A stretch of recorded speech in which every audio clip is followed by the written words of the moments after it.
You are the average of the 5 people around you. What happens when you bring a bunch of creatives together, that's really where I started feeling this tower of community. Val is a community builder and full-time creator. If you want to grow on YouTube, you have to make a lot of videos.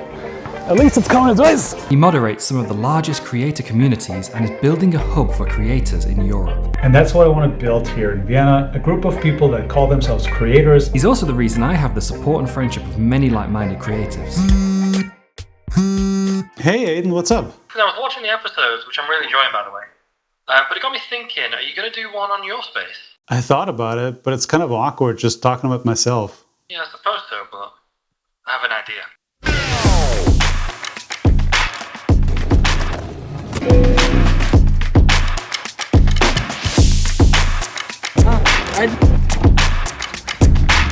Ciao!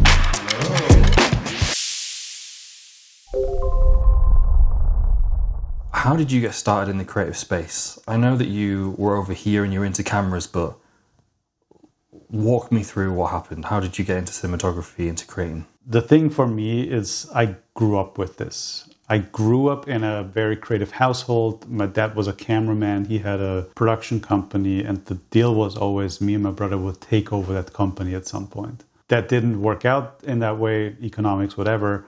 So I was looking for something else to do and looked at film schools around. Obviously, there's renowned schools in Prague, Munich. Vienna has a film school, obviously. Ultimately, I saw this beautiful ad of a bunch of kids in Times Square shooting a movie with a clapperboard, shining lights. And it was for the New York Film Academy. I was like, Oh, okay. Oh yeah, hell yeah, I'm buying this. Sign up for an 8-week course there. 8 weeks. 8 weeks, like a filmmaking intensive workshop. kind of. Yeah. A bunch of people laughed at me, like saying, like, "You think you can learn to be a filmmaker in 8 weeks?" But it didn't matter to me. It was just like, this looked really cool. This looked really exciting. If you're already going somewhere that's not where you grew up, go far away. Mm-hmm. Like, yes, I could go across the border to Germany, but I could go to New York. I could really leave everything behind, which was kind of important to me at that time. And yeah, fell in love with New York, fell in love with filmmaking again, met a bunch of really cool people. And while I was there, they also had opened up the 1-year cinematography program, which I pretty much immediately signed up for it. Oh, wow. Yeah, so So you went for 8 weeks, but ended up staying for a year? I went from 8 weeks to 8 years. That is what 8 years? That's what I like to say. Oh, okay, wow. Because the thing is, once you study in the States for a year, you automatically get a work permit for a year in your field. Obviously, I'm using that. Like, if I get the chance to have a free work permit in the US, hell yeah, in the film industry, no question about it. One thing led to another, and took a long time to make the decision to come back here. But yeah, New York was a really, really important part to my journey as a creator. So you're in New York, had a great time. Yeah. Made a lot of friends, met your wife. Yeah. Why did you move back to Vienna? Right. That's the question pretty much everybody asked me when I came back, when I tried to get a job here, especially like all the people in production. It's like, why would you come to Austria? Yeah. The thing is, I love New York for all the experiences I had there. If you want to get stuff done there, if you have a lot of drive, it's the place to be. But I grew up in Vienna, the city that has been voted most livable city in the world for I don't know how many consecutive years. So I know what quality of life can be. When you look at the movies of New York, it's this glamorous place where things just happen. The reality, it's a rat-infested sinkhole. Okay. I suppose that's reason enough to move back. It's much nicer to live in Vienna. So at this point, did you already have a YouTube channel that you were using to watch things and comment on? Or did you have a YouTube channel at this point where you were actively uploading things? When I moved back from New York, I actually started a podcast called Creative Ties, which is still a YouTube channel. And it was just about me figuring out how to get a job, because I never had a real job in my life. I worked on film sets, and it's usually just like, are you free tomorrow? Yes. Or no. What's the budget? That's usually how you get a gig on film shoots. What kind of started the YouTube journey was at the beginning of the pandemic, when I had just started my first Dungeons and Dragons campaign. It was like really exciting, full of ideas, how to make things about D&D, building little miniatures, painting stuff. And it's like, let me make a video about D&D. without me really understanding anything about YouTube, they did pretty all right and resonated with people. So at first it wasn't the idea to maybe like make money from YouTube or anything like that, or even looking at the structure of video or how to get more comments or likes, or any of the data, any of the other data? None of that mattered. It was just, I had an interest that I couldn't stop thinking about, that I couldn't stop talking about. If you only have one other person that you can talk to, that gets boring real fast. Mm-hmm. So I just wanted to share what I was passionate about and put it out there. And I already had the tools to make videos. That's my basic form of creative expression. I know how to use a camera. But although you still have those things going on, really you moved into, or at least I've known you through your willingness and helpfulness and ability of bringing people together in the creative space. That's how we met. What was it about creating community and helping other people? How did you segue into that? At some point, Matt Diabella opened up a YouTube course, and I knew this was coming.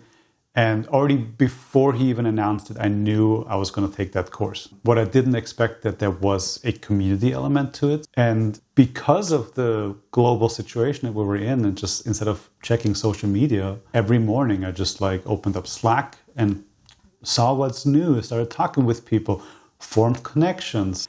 And that really just became the driving force for me to create. And somewhere in this process, I wanted to make a video call happen, right? It's like, I can talk to my coworkers at the time. Those conversations were more frustrating than productive. Let's see what happens if I just say, hey, I'm going to have this room, join me. And that's really where I started feeling this power of community. Like what happens when you bring a bunch of creatives together who are sort of moving in the same direction. The impact, I think, goes quite far beyond one person, but yet it seems to me that it's something that you enjoy doing kind of selflessly.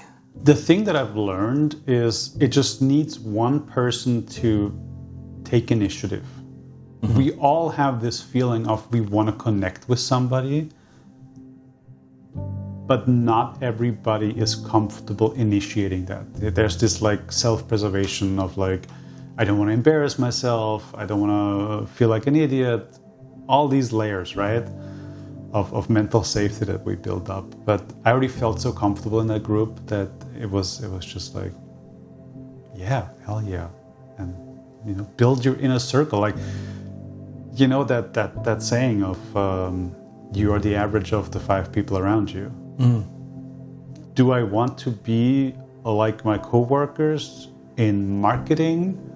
Do I want to be more like those creators who are, I want to say had more purpose or whatever, like use big words, but the reality is it was just way more fun.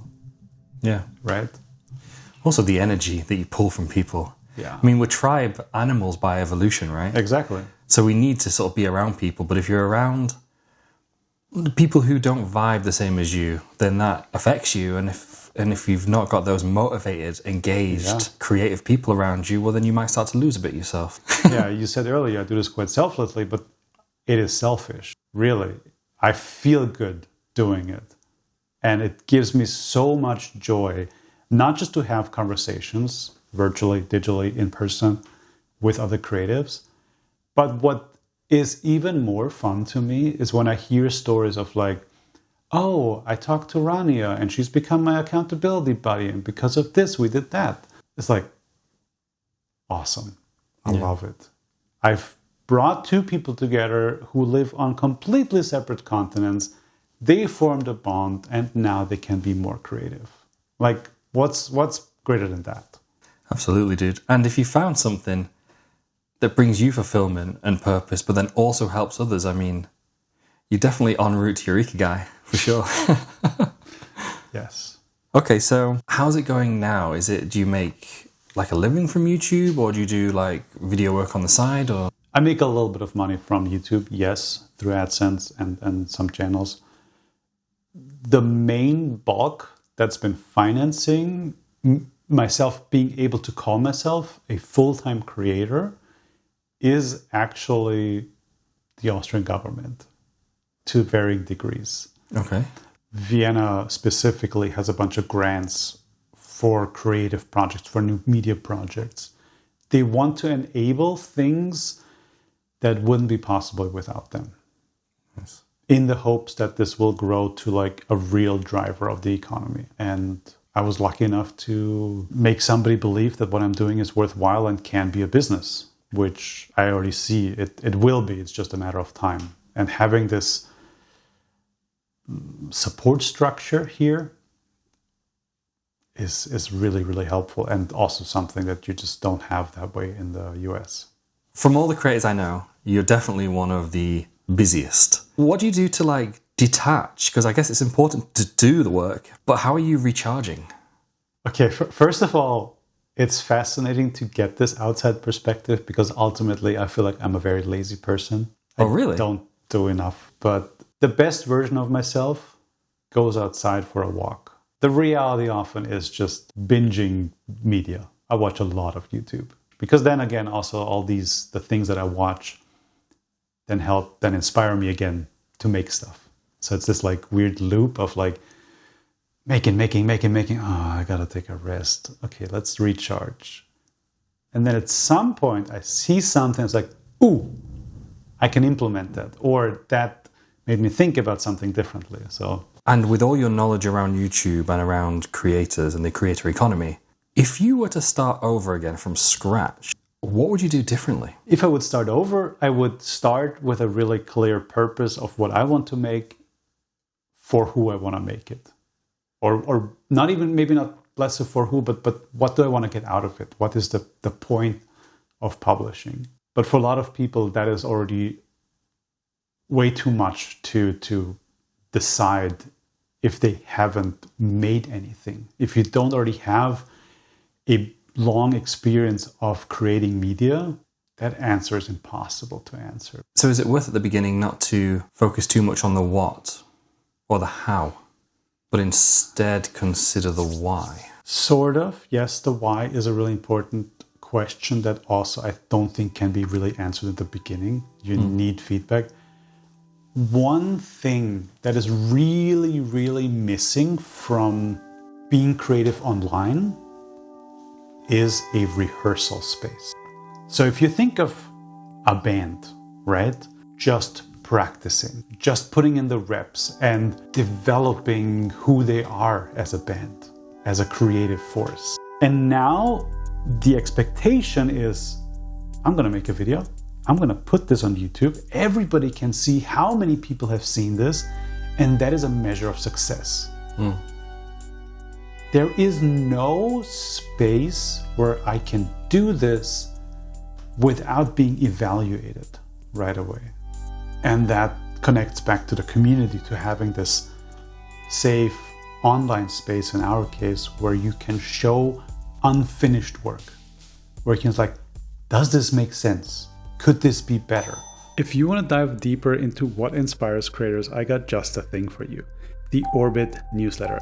It's a weekly collection of good content, useful tools, and fun stuff to click on to fuel your creative journey. It's a way to discover creators who went from 0 to 100 in a single step, distills creator economy news when it's actually relevant, and highlights the whole Orbit community. It really is the first newsletter of its kind focusing on the creator economy in Europe while still giving you global insights. And the best thing is that you can become a part of it too, because Orbit is a community effort built to connecting people. Just send in content that inspires you or that helped you grow. Or you can share it on our subreddit where other creators can upvote the most inspiring posts. That way we can really build the most insightful newsletter the creator economy has seen to date.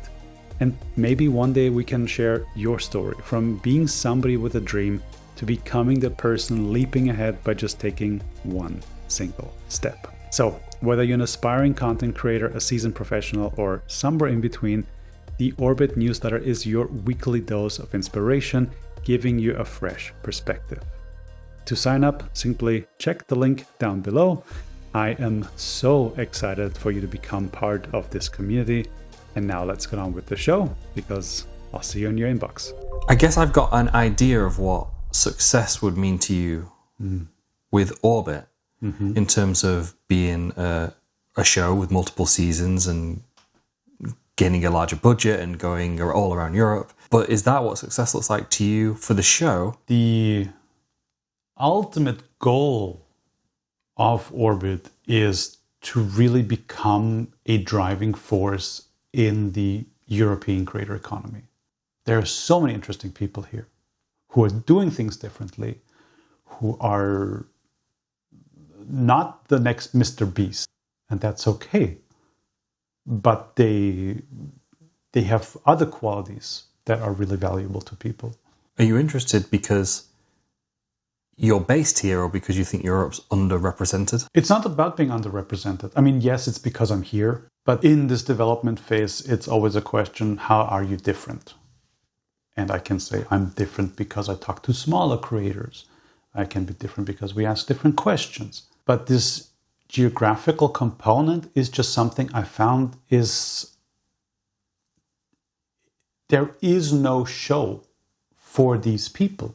And kind of going back to what would you do differently? Like everything that I've ever made that has been successful to a certain degree, I made for myself. I solved my own problem. That's just what I want to highlight. And if nobody else is doing it, why not me? Brilliant. So, is there anything else we haven't talked about that we should? A big thing that we haven't really covered is this ever-present word of consistency for creators. It's, yeah, I know. It's this love-hate relationship or something. It has really two sides of a coin to it. And for a long time, I was very much against consistency as a concept. It's exactly the reason why I label Orbit as seasons. I create in seasons. Okay, I can be consistent for whatever, 3 months. That's cool. Mm-hmm. But then I need recovery time again. It's also such an absurdity. If you look at the high-end athletes, they're not hitting the court every single day. Sure, there's game time, there are tournaments, and there's practice. But they're very different levels of engagement. But somehow, somewhere decided, you're an online content creator. I need you 24/7, every single day. I need you to show up. Whew, that's a lot of pressure. I mean, if the baker in your town doesn't open up every week, that creates problems. Yeah. Right? But content, come on. People are going to survive. It's this real, incredibly helpful tool if you want to develop your style and audience, if you want to get to a point with what you're doing.